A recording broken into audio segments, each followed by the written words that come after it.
every single night. But you know what, Jason? You never fail to amaze me. You, Charles, you guys never fail. Career to go to schools where Kobe could be the man. Specifically so, Kobe wouldn't have the same fate that Joe, Kobe's dad, had in his career. Rationalized when he lost. Michael Jordan fans rationalized his loss. And so what your coaches said, I cannot pick another team when it comes to you. Yeah. The Indiana team ends up, where does Caitlin Clark end up? That's a great question. You put my question better. Is she always going to struggle as a leader, Maurice? Bad day on defense. If you can defend, you can beat anybody because eventually good players will make shots. But if you cannot. Right out of the gate, Maurice pushes back hard on the idea that Iowa didn't prepare Clark for the WNBA, pointing out she carried real, nightly pressure to deliver for her team in a way some of her peers, like Paige Buchers at UConn, simply didn't have to. That's a fair, substantive basketball argument about roster construction and pressure, not just a hot take. I'm trying to, hey, look, I see what they're doing here, but here's what's going to happen when they face the Minnesota Lynx. Here's what's going to happen when they face these upper echelon teams. I'm always trying to put you ahead of the conversation. Everybody, hey, let's look. She scored 45 points against some trash team. I'm trying to say, well, that 45 points is going to shrink down to 18, 19, and some turnovers and some forced three-pointers when she really... This is a preview. And here's the actual media criticism angle driving this whole segment. The claim that Fearless went an entire 10-show stretch, from mid-July into early August, without playing a single Caitlin Clark highlight while she was averaging 29 points and 9 assists a game. That's a specific, checkable claim about editorial choices, not just vibes. There is no problem with the Indiana Fever's offense. They put up 100 yesterday. I mean, they put up 100. And even in the games where they was blowing people out, well, I'm saying, okay, but that bad team still got 98. They still got 100. They're on record pace. They're scoring 100 more than anybody in the history of the league. Guess what? They're giving up 100 more than anybody in the history of the league. They can't do it on the other end. Here's the problem. Here's the problem in a nutshell. And here's why I disagree with Jason when he said the 45-point, 10-assist double-double reference here is completely real. Clark set that mark on July 17th against Seattle, the first 40-10 game in WNBA history, and it's confirmed by ESPN, Yahoo, and the league's own site. If a real historic performance like that doesn't get discussed on a major sports debate show, that's a legitimate editorial choice worth questioning. It's just, Virgil, the goalpost gets moved every single time. I'm going to bring Dre in as an arbitrator here. Dre, your thoughts on any of this? On any of this? Well, first of all, I agree with Virgil with what he said when it comes to being on the homeschool, quote unquote. Not theoretically, but the metaphor of being homeschooled, because there are athletes out. The frustration about fan-signed discourse getting more airtime than a 32-point, 11-assist game is a real, specific media priorities complaint, and it's the kind of thing that's genuinely worth holding a national sports show accountable for, regardless of how you feel about Clark personally.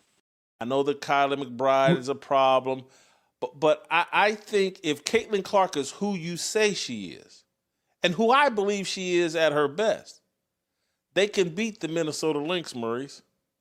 We're also skipping out on the fact that, to Charles's point, the Minnesota Lynx play both ends. The Indiana Fever, and this isn't just a Caitlin Clark thing.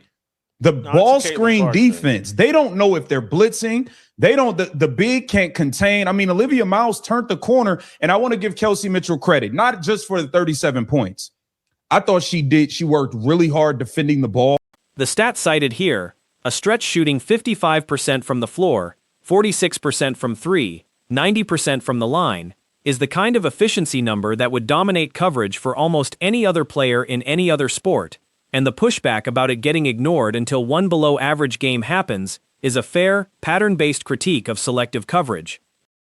It's I don't want to call myself a coach, but Charles, isn't that the way coaches hold on for a second. Is the biblical bully? Are you agreeing with me, Virgil? Well, it's just coming to me now that all of the hate I get, all of the animosity, You just gave me the script. Okay, I'm on I it. care got about you, Virgil. That's it. why I I do that. appreciate it. I Charles, appreciate go it. ahead. Well, let me start off by saying this, and I The free throw double standard call-out is worth sitting with, pointing out that Aja Wilson scored 36 points on 14 free throws, with zero criticism about the volume, while Clark drawing contact gets framed as somehow suspicious, is exactly the kind of inconsistency that's fair to call out in real time. I know that Kylie McBride is a problem, but I think if Caitlin Clark is who you say she is, and who I believe she is at her best, they can beat the Minnesota Lynx, Maurice. We're also skipping out on the fact that, to Charles's point, the Minnesota Lynx play both ends. The Indiana Fever, and this isn't just a Caitlin Clark thing. The ball screen defense, they don't know if they're blitzing. They don't, the big can't contain. I mean, Olivia Miles turned the corner, and I want to give Kelsey Mitchell credit, not just for the 37 points. I thought she worked really hard defending the ball. Dre's homeschooled analogy is actually a thoughtful basketball point once you get past the loaded label. The idea that some players who never face real adversity in college can get exposed once real competition arrives in the pros. It's a real basketball development theory, not an insult, even if the framing got heated in the moment. I'm trying to, hey, look, I see what they're doing here, but here's what's going to happen when they face the Minnesota Lynx. Here's what's going to happen when they face these upper echelon teams. I'm always trying to put you ahead of the conversation. Everybody, hey, let's look. She scored 45 points against some trash team. I'm trying to say, well, that 45 points is going to shrink down to 18, 19, and some turnovers and some forced three-pointers when she really... The signal versus noise breakdown here is genuinely one of the smarter points in this whole segment. 3.9 million Instagram followers, a cult of supporters, and a cult of critics, and the argument that none of that actually matters compared to what happens on the court. That's solid, level-headed media advice for any athlete under this kind of scrutiny. Great. You put my question up about, is she always going to struggle to be a leader? That's my question. And you have to acknowledge maybe she has some leadership problems. Maurice, you may think she doesn't have any. I do. I think there's growth as a leader that I think she's capable of. I think she's trying. But I'm putting a little bit more pressure on her because I think she can do better. Is she always going to struggle as a leader, Maurice? No, I don't really see. The Game of Thrones hate watch analogy is a fair defense of tough love criticism.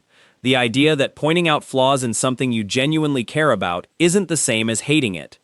Whether or not you buy that as a full defense of the specific commentary being discussed, it's a reasonable framework for how sports criticism is supposed to work. Rationalize his losses. LeBron fans rationalize his. It doesn't matter what the fans say. All that matters is how the player responds when they get back on the court. So what matters here is how Caitlin Clark responds to what you all are pointing out, if she recognizes it the same way that you are pointing it out. She may not even see it this way. She may be completely oblivious to all of this. The basketball analysis here is legitimate and stat supported. Indiana can run up the score against bottom feeder and middle of the pack teams while getting away with real defensive lapses, like the 16 offensive rebounds they gave up to Seattle, but they genuinely haven't beaten the league's upper echelon teams consistently this season. That's a real, fair critique independent of any media coverage debate.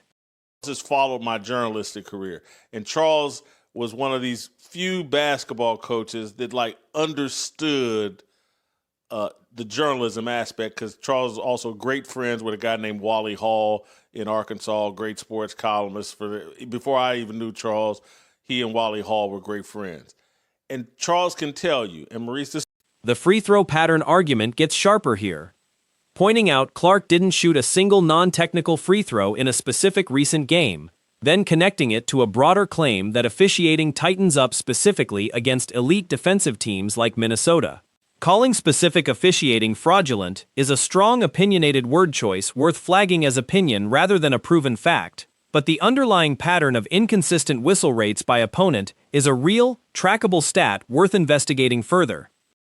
Fourth best guard on the court, she should always be the best guard on the court. And then I think if you compare Kelsey Mitchell to Courtney Williams and Olivia Miles, I could make an argument Kelsey's better than them, or certainly equal to Olivia Miles and better than Courtney Williams. I can make an argument if Aaliyah Boston cuts out all the dumb pushing and shoving that she does. And the closing basketball breakdown is genuinely solid analysis, crediting Minnesota's ball screen defense, Cheryl Reeves' coaching, and real roster depth advantages, while still making the case that Indiana's top 3 talent can compete with anybody if everything clicks. That's a nuanced, credible take, not just a hot take for the sake of engagement. Dre, I would mostly agree with you, except we're in this social media era and we're aware that even if they try to avoid it or say they're trying to avoid it, athletes seem very influenced by social media. And that noise, when I was playing, when Charles was an athlete, heck, even back maybe when you were, social media there was no social media. And so what your coaches said, what the guy in the newspaper that follows the team closely said,